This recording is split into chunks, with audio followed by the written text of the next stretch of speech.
Many years ago in South Korea, they were doing a lot of studies and they coined the term digital dementia. They discovered that kids that were on a digital device during those formative years, especially by their early 20s, already developed dementia because the foundational connections weren't there to build on. The key to changing habits fast is integrating your body. Everything we do, we think, or even say, if we repeat it, it's changing our brain physically. Our brains will do what we ask it to do. And if we make those decisions harder, even though the brain thinks they're easy, there's a massive amount of change going on in your brain. Habit hijacking is you're actually inserting a new habit that's positive. And this one is one that will also keep you motivated to keep doing what you need to do.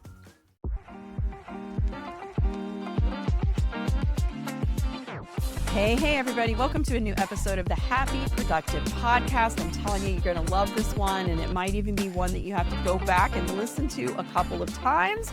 My guest today is John Kennedy. John, welcome to the show. Oh, thanks so much, Jennifer. I'm excited to be here. As I said, I just read your book. I'm so excited to spend time with you as well. Oh, wonderful. I am too. So you guys, John is a neuroplastician. And for some of you, you're going to be like, oh my gosh, I got to hear more. And for some of you who are like, what the heck is that? Just sit tight because you're going to absolutely love this. John spent much of his life understanding systems and also saving some of the world's largest companies from defective systems. And as business owners, we all know like how defective systems could make our lives pretty miserable. In 2007, his life took a significant turn when the U.S. Marines asked him to develop an innovative systems-based approach to reducing casualties and restoring lives. And so his unique approach, which helps us to train the body and the brain simultaneously, which is now called combat brain training, it forged an entirely new and powerful approach to improving individuals, teams, and companies. And so now all kinds of amazing organizations like the Navy SEALs and C-suite business leaders, professional athletes, all go to John. John's the go-to guy to help with all of this brain retraining. John, we're so excited to have you here, but tell us just a little bit of how did you really, what's the story? What's the story behind this? Yeah, what's the story that led you to be here today? So it's interesting. So ironically, a couple of weeks ago, I was at my high school reunion in Tokyo, Japan. And that's actually the seeds of everything I've done since. So it was a phenomenal experience, 200 kids, but 50 different nationalities. And back then, we moved from a small town in New York. There, my dad worked for IBM. Two things happened. One, my dad was director of patent licensing for all of Asia Pacific. So any new invention that wanted IBM to take on went through my dad, but went through our dinner table. So being exposed to all these really innovative ideas. And the other thing was when I was there, I really wanted to try to learn Japanese. And so on the weekends, I talked some friends into accompanying me. And my goal was to get lost by lunch. So we'd take a train to the end of the line, a bus in line where nobody spoke English because in Tokyo, Japanese wanted to learn English. And then spend the rest of the day trying to figure out how to get back. And ironically, I never really learned Japanese as much, but I really developed a knack for solving problems. And that kind of carried over into my business career where just before the brain training, that was my niche was rescuing troubled projects for the C-level of Fortune 50 companies. And I developed a process way of approach to that, which was very effective. So I was able to, the experience of working with so many multicultural people in Japan, so I would be able to lead these teams. And then the process approach to get us over the finish line. And I was perfectly happy doing that. But then in 2006, my brother came back from Iraq and he explained that IEDs, improvised explosive devices, are the worst threat that our troops face. And so that was really what's changed my life. I thought maybe instead of helping businesses make more money, I could maybe save lives. And then I was able to get invited to a Marine event all about IEDs. And I was shaking hands with the base commander at the last day, and I had one of these God wing. What if I could do the same thing for the brain that I do for operations? And use neuroplasticity, which is the incredible capability God has given our brains to change from repetition as a medium. No idea if it was going to work or not. He helped me get my first contract. And that was an incredible experience for me that was so successful, not only at improving performance, also helping accelerate recovery from the wounds of war. So post-traumatic stress, concussions, and so forth. And then it was so successful with Marines, that's how it spread. So Navy SEALs, snipers, pilots, and And now, as you mentioned, professional athletes and business people, but I get a lot of joy actually out of helping people on the other end of the spectrum. So kids with autism, kids with ADHD, people with strokes, people with dementia. I have a client now I've been working with for about a year with dementia and concussions. So that's what gets me up in the morning, is helping people really in a way that no one else can, really help them exceed the expectations that they have in different areas of their life. So talk to us a little bit more because I know those listening are like, okay, this all sounds great, but how are you helping them in regards to the brain and reprogramming the brain? And so just talk a little bit about what are we actually doing here? Yeah, good. That's a good question. And it basically goes back to how we view the different levels of processing in our brain. So Okay. again, neuroplasticity, everything we do, we think, or even say, if we repeat it, it's changing our brain physically. I highly recommend Norman Doidge's book, The Brain That Changes Itself. That's what really got me down this path 15 years ago, 16 years ago. But I use a computer as a model to help people understand. So Mhm. almost everyone's heard of muscle memory, right? When you repeat something, Gladwell says, throw a ball 10,000 times, you become a great pitcher. Those things are really like the applications in a computer, right? So we might have games, we might have our Outlook, we might have our browser, and we can upgrade any one of those, but it doesn't impact anything else. And the brain is the same way. So if you're throwing 1,000 pitches, it's your body is changing, but it's really your brain that's changing. It's remembering those connections that you make. And that we all know that. That's you practice. Habits are like that, right? If you practice something over and over again, it becomes a habit. Now, the operating of the system is really where psychology is. And there's a lot of great psychological programs, but it's the same thing. You see a therapist or a sports coach or sports psychologist, you don't change right away, right? It takes time. You have to repeat what he's telling you, and you have to integrate it in your life and become positive mental attitude and all those kind of things. That's like the operating system of the brain. Now, the fastest way to improve all parts of your computer, every application operating system, just get a new one because the processor is faster. And that's where I am. So the exercises that we've developed originally for the Marines and now that we a derivative of now that we do for everybody physically changes your brain immediately based on research out of MIT that found that this type of stimulation will start to change the brain immediately and in all parts of the brain. So our decision making plus the connections to the real world. So that's why athletes perform better, business people perform better, kids perform better, because we're changing that core part of the brain's ability to process faster and stronger. And so some people notice improvements in as little as 35 or 45 minutes in their ability to focus and think faster. I love it. So when we're improving the brain, because you mentioned habits, and then you also mentioned like our ability to think and act faster. It seems, are those two separate things or are those kind of together? Or are they more two separate things that we're doing in the brain? That's actually a good question. It's actually two separate things, but based on the same principle, the principle of Okay. neuroplasticity. So the Yep. book that I just wrote, Hack Any Habit Mhm. in 30 Minutes or Less, Not 30 Days. It's that same principle where we're harmonizing the brain and the body together to make those connections stronger very, very quickly. And so that's where the two things overlap. But the main part of the repetition is the exercises where we repeat very simple decisions. And our brains will do what we ask it to do. And if we make those decisions harder, even though the brain thinks they're easy, there's a massive amount of change going on in your brain. So we have dopamine release, endorphin release, connections faster, connections stronger. So the cool thing is no one has to know that, right? That's all the stuff that's Yeah. happening. When I take people through the program, they don't need to know all that. All they need to do is say Yeah. these simple exercises and they get better. They improve their brain. Yeah. I love this so much because I know if you're listening and I certainly have struggled with certain habits that it's like no matter what you do, I'll use dieting. I think everybody can understand that the food or whatever that we're eating. If you've ever been on a diet and you're like, okay, this is what I'm going to eat. And then you go through the day and you're just like, what happened? Like now I'm Uh, eating something completely different that I right. swore like I'm not going to eat that again. And it's literally like when we talk about habits and these neural pathways and just these programs that are just running. And I think sometimes they're even running almost subconsciously or like Yeah. without our Yeah. permission. Like they are just running. So if you've had a habit that you've been trying to break or trying to change and you've not had success with it, John, is there hope for us if we've got a habit? We're like, man, I just Yes. can't seem to change this. It sounds like there's hope of being There, able to actually change it. yeah, there absolutely is hope. And that's why I had so much fun writing this book, because habits really, that's just neuroplasticity. We do some, and you're right, it becomes unconscious.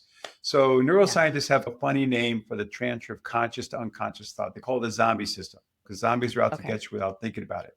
And that's what Yeah. habits are. That's what we think, right? We make it a zombie system because we don't even think about it, which is why in order to break that habit, you really need that you have your starting point, right? Your trigger. And then you really need to define, going back to the process piece, the new habit you want.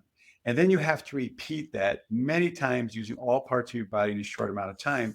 And that's how you can change your habit. You actually hijack your habits into doing something more positive. Now, the funny, we talk about losing weight, which is one of my funny stories. So the exercises also can help in a way that I learned so much from my clients, right? They tell me things that happen I know it would happen. So one of my clients had started her own construction business in Montreal. So a woman in a male-dominated industry, very stressed, trying to get a certification. She wasn't getting sleep. She was very stressed. So one of the versions of my exercise I called a 1-minute neuroprimer. You can run through it for just a minute, and it kind of refocuses, re-speeds up your brain. And also there's a little dopamine release.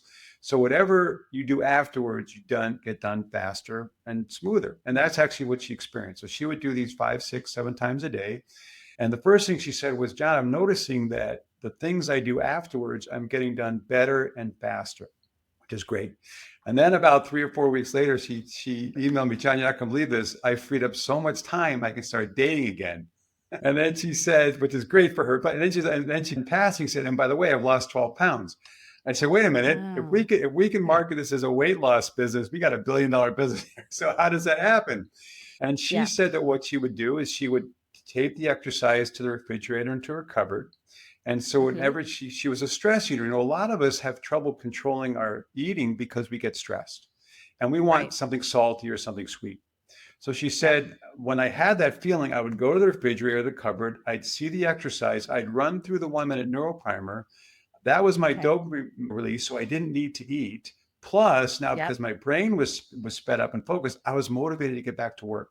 So just by Mm. doing that, she broke the habit of that binge eating, right? And at the same time, she lost 12 pounds and got more work done. It works Wow. both ways. Oh my gosh, I love this so much because when we talk about the brain being like a computer and the program running, and you said something so important of the trigger. So a trigger happens and the program runs. And so if the Right. trigger is stress, and we've learned to cope with stress by, let's say, eating, there's lots of ways we do it, but let's say we've coped with stress through emotional eating. And so that program runs. And I think sometimes when I've experienced this, it almost feels outside of your control. It's like in that Yeah. program, there's nothing that's going to stop you. It's just that's what you're going to do. And then you eat or whatever, and then you're like, what happened? What Yes. happened? I think the important thing with your exercise is that you're catching it before the program runs. So you've got the Yeah. trigger, but then you're catching it. So you're stopping Right. that program. And then it seems like with your what you call it, neural primer. Yeah. Neuroprimer. Yeah. Yeah. Okay, so with that exercise, now we're putting something new in there. It's almost like we're Yes. intentionally running a new program that's within our grasp, within our control. Yeah, absolutely. Absolutely. We're actually, and that's that whole of the habit hacking, habit hijacking is you're actually inserting a new habit that's positive. And this one is Yeah. one that will also keep you motivated to keep doing what you need to do.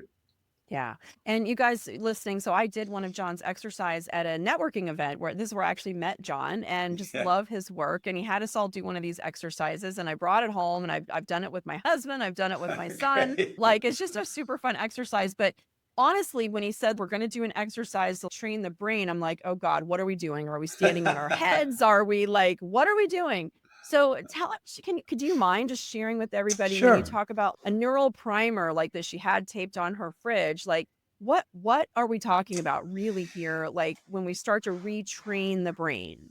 Yeah, no, and that's good. Probably help people visualize it a little bit better. So the Yeah. exercise that you experience, it's a core of everything I do now, is actually a derivative of one of the very first ones I developed for the Marine Corps. This one Mhm. actually is just symbols on a piece of paper. The simplest thing. Each symbol requires a decision, right? Because we want to make Ah, decisions. And our basic thinking process is break it down, think it through, and execute. So basically, as data is coming into our brain constantly, we have to be able to break it down different components, prioritize, right? Otherwise, we get inefficient. Think through what we want to do with it and then execute. And then what keeps us on track is focus. Now, ironically, that goes back way back to my project management and process management methodology, which was define, design, deliver. And what keeps us on track is change control. But that's what we're doing for the brain, basically project management for the brain. And as you experience the simple, they're so simple, right? And again, when I developed this from the Marine Corps, my daughter was 5, and I wanted her to be able to do them as well, which is why they're so simple. Now, actually, she just graduated from Hope College with a degree in neuroscience and psychology. So I'm very proud of her. She's helped me with my research, right? So it paid off, an Okay. investment. But that's why it's so simple that even a child can do. But as you experience, Yeah. every time we did it, it was a little bit harder. And I love it when I take people through that, because if you experience, I actually, okay, now let's try this. You're thinking, oh my goodness, this can be too hard, right? And then you do it, right? That's a dopamine release and dopamine. And then by the end, you're doing things so much harder than you started in what, about 35, 40 minutes. And Yeah. that's how it Yeah. is. So simple. And as in a group, it's special. That's why I was glad to do that with the C-suite group. And I do work with families as well. And I'm glad you're doing it with your family, because when you do it with someone else, and you have to Yeah. sync up with everybody else, there's a huge Right. benefit to emotional intelligence, to teamwork, to communication, because everybody is aware of everybody else, what they're doing at the same time. They have to focus on the decisions in front of them. Yeah. Yeah. It was really powerful when we did it as a group together. And it was really shocking because you timed us. And so you timed us like the first time we went through it, Right. and then the second time we went through it. And even by the third or the fourth time, the dramatic increase Yeah. in how fast we could do these things was really surprising. And then when you did sync up with other people, that to me was really cool too, as we were syncing up. And it was funny, my son, he's so smart, and I did it with him. He's like a math guy, and he just thinks, and he's just so smart. And I could even feel myself trying to like keep up with him. But then there were parts where, oh, I had it, and he was like trying to keep up with me. And then my poor husband was there the whole time, just like trying to keep up with both of us. And what the hell have I gotten myself into? So, Right. but Right. they were really simple exercises, but Yeah. really fun. And it was amazing to see how quickly the brain adapts. Yes. How quickly. But it's interesting. I speak regularly, once or twice a year, at medical conferences, at brain conferences. And because that's how I learn. I've had several neuroscientists help me with the research. I'm the consultant. I'm always finding new ways to do it. I want to find out why that's being so powerful. Part of that, it's always interesting because they present research and I present these results, and they help me put this together. But when I do that, one of the things that I'm understanding is just how this works, what's really going on in the brain to make this so powerful. And one thing's for preparing for an upcoming one is I realized this light went off. It should have been off a long time ago, but I realized that really the key is what you mentioned, the processing speed. So I did some research, and almost every debilitation, whether it's strokes, ADHD, concussion, whatever, it's poor processing or slow processing speed. The difference between a high performing executive or an athlete really is processing speed, right? If they can think faster, they can get more done.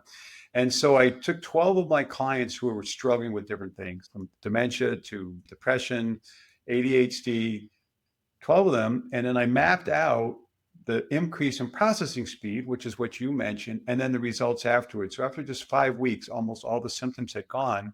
And it became very apparent that it's that processing speed improvement was making the difference.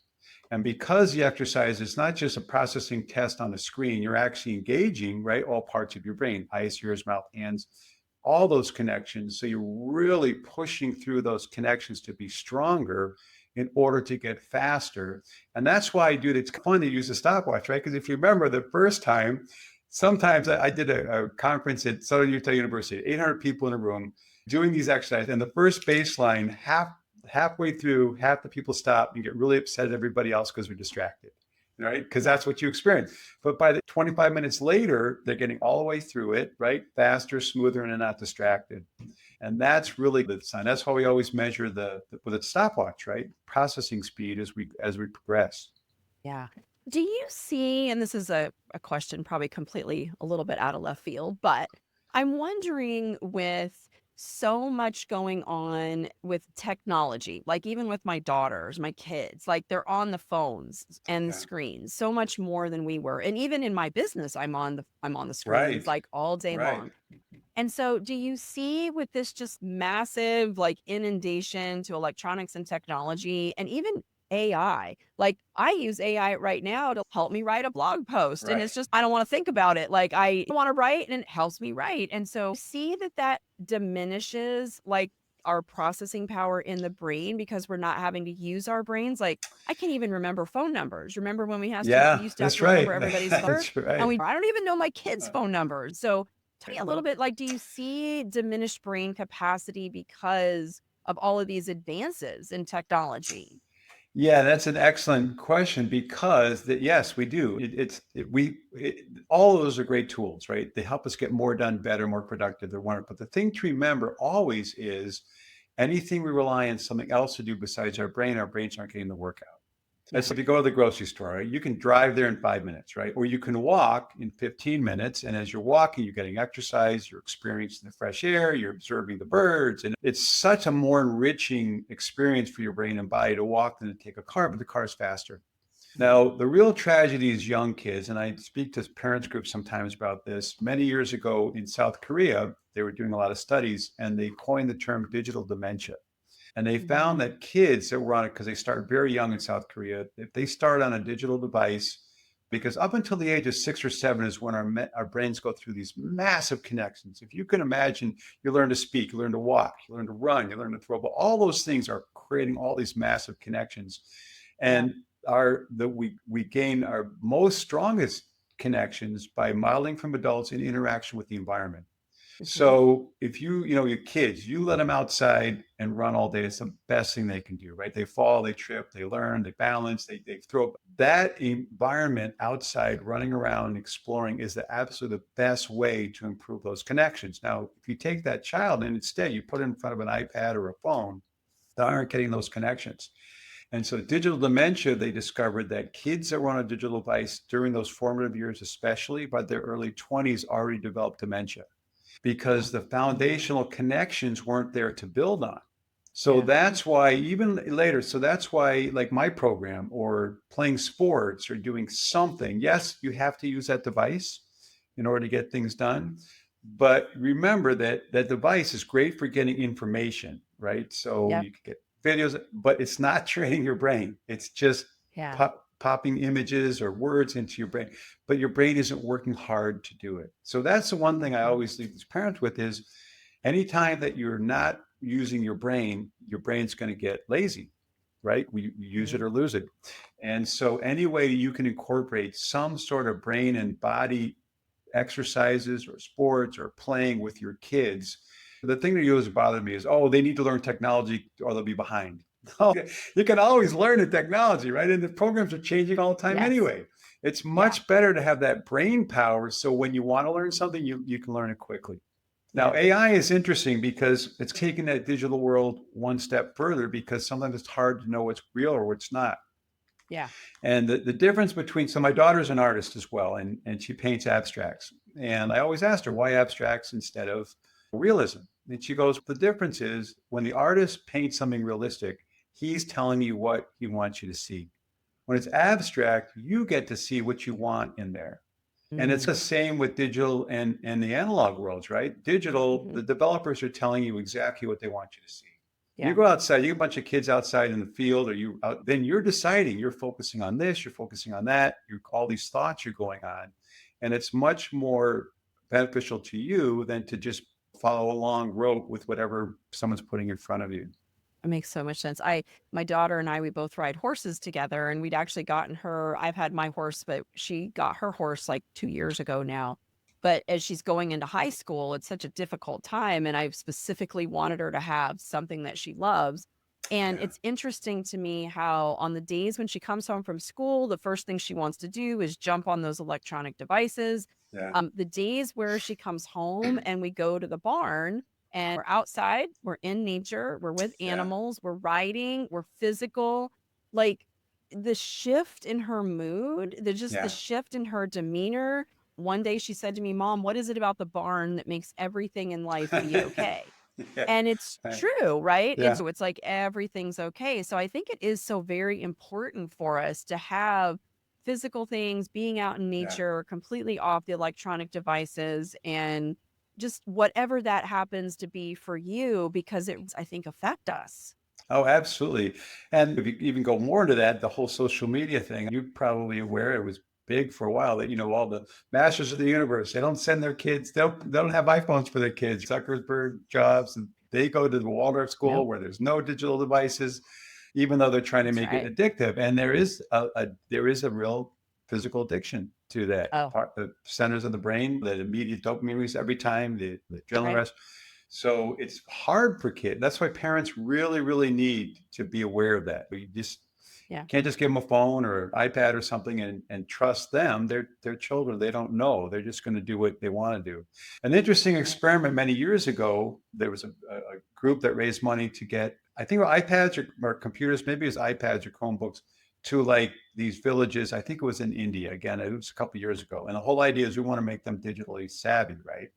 Mhm. And what they found is in the cognitive skills testing, they did worse with the devices because what did they do? Mm, They're learning content, but they're right. also going to porn, they're going to games, they're doing all other Right. things because the temptation is there, because the device Right. is there, what they never would have done before. And Never instead of had. interacting with the environment, now they're interacting with this device. And so even though the intent was good, the reality was bad. It was a disaster. Yeah. So, John, I know there's people listening right now, and I even have a couple clients that have gone through this where they are addicted to the social media. The I'm going to go on YouTube, I'm going to be on the Facebook, that adrenaline. So, when you do have something like this where you've created a habit around it, or you're stressed, and so you go and you're going to be like, okay, I'm just going to zone out, I'm going to be on social media. What's something that we can do to help reprogram our brains to stop that, right? How do we break Right. something like that? And again, it depends why, but I'll give you an example. One of my clients who had just built out a website, and Mhm. so she became addicted to that notification because she wanted to know how many people Mm. were going to her website, downloading stuff, and that's a lot of times what it is, right? We might be having a conversation, the notification goes off, we look at our phone. So one of that, I mentioned this actually in the book. One of the ways we can correct it is called hijacking a habit, not a new habit, but hijacking it. And in Right. order to do that, the great way to do that is if you could, when the notification goes off, if you could just count to 10 before you look. Now, that's Mm. really important for kids, right? So why do, every time I pay my phone bill, I get a big sign, take the pledge, right? So I'm not going to drive and text, right? Yeah, that's easy for me sitting at my computer paying my bill to think about that. But when I'm driving, and especially young people, that's why they have so many Yeah. accidents. So Right. really important for them. It could save their lives if they could count to 10 first, because then it opens up a little window of consciousness and they can say, oh, wait, maybe I better wait.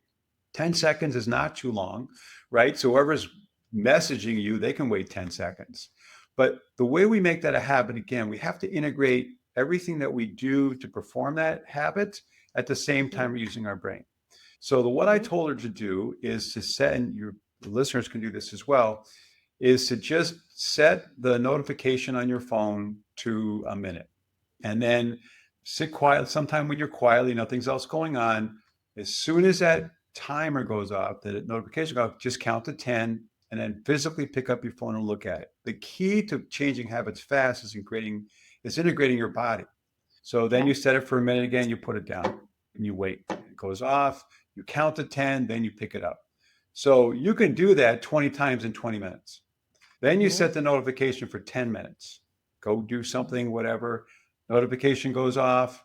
Now you're starting to get that automatic habit where you count to 10. And you can set it for 30 minutes. But basically, you're training yourself in a very short amount of time, a new habit. So if Mhm. you insert that 10 seconds, just count to 10 before you look, it becomes a habit. And then you start to get the dopamine release because you're actually looking forward to being able to do that because you're going to feel so good about accomplishing it. Yeah. And very quickly, she was able to, the habit went away. So now she counts to 10 every time she gets a notification. And again, it's that repetition of brain and body synchronized that changes Yeah. the habit so fast. I love just taking a moment to have that awareness of that whatever that is, that trigger has happened. I'm in that, oh, I want to go do whatever. And just taking a moment to pause take a Yes. breath, count to 10, and like interrupt that's you can actually put something different in there. And the key really is to, I call that applied neuroplasticity. The key really is to take that 30 minutes, whatever, and make it a habit. Because how many Yeah. times do we think about it, right? Oh, if it goes off, I'm going to count to 10. And why we look at, because thousands of times a week we're looking at our phone, Yeah. right? So you really have Yeah. to take just 30 minutes out of your life, right? And you'll be able to change that habit. I love it so much. And you guys, you can learn so much more about this in John's book, which is Hack Your Habits. And I've read it. I have it. I love it. It's a super easy read, but it's filled with so much information to help you actually hack your habits in far less time. You don't really need 30 days. John can teach you how to do it in 30 minutes. Yep. Exactly. Yep. I love it. John, tell everybody where they can get your book and where they can find you to find out more about all the amazing things that we can do here. Yeah. So thank you, Jennifer. So the book is on Amazon. So Hack Your Habits in 30 minutes, not 30 days, but if you just Google Hack Your Habits in 30 minutes, they're 99 cents on Kindle. If you want to buy the hard copy, you can, but it's so small. It's one of the shortest books you've ever read. So that's up to you. But you follow it. If you do, please leave a review, and then you can email me and tell me what habit you changed, right? People tell me all these different habits they've changed. We're rebranding and redoing our website right now. So the website you can use to learn more about what I do now is thekennedymethod.co. So what we're doing now is we're integrating the combat brain training with the habit hacking and the process work I used to do to create it all under the Kennedy Method umbrella. But I'd love to hear from people. If they just want to email me, john@combatbraintraining.com. Don't forget the brain. People always think it's combat training. It's not combat training. It's combat brain training, because we want your brains to be able to perform in combat situations, right? Fast, focused, and flow state. So much. And we will put all of John's information, you guys, in the show notes. So if you're like, hey, where did he say to go to? It'll all be right there in the show notes for you. And John, thank you so much. I really appreciate you being here with me today. It's such an important topic. Yeah, thank you so much. Oh, I also forgot, we also have a video course. So they can, when they email me, I can send them, I'll put the link in an intro video course if they want to get started. But thank you. We'll add that to the show notes. You're very welcome. It's so great to have you here today. Yeah, I always thanks, learn Jennifer. something when I talk with you, and it's, oh, wow, that's so cool. That's so cool. And mostly, and everybody, you guys know when you listen to the show, and thank you so much for taking your time and being here with us today. But look, it's one thing to sit back and listen to the show. It's another thing to take some action. We had so many great things from today's shows. I'm going to really encourage you to just take one thing that you take action on and put it into your life. So even if it's just going and grabbing John's book, pick a habit, any habit that you're like, I don't like this habit. And Right. John's going to give you a way to hack it in 30 minutes or less and take action. That's how you're going to see the result from all the great information presented here today. That's right. Thank you, Jennifer. Yeah, you're welcome. All right, you guys, that's it for today's show. Take some action, and that's it for us. So get out there and have a happy, productive day, y'all. Bye. Bye.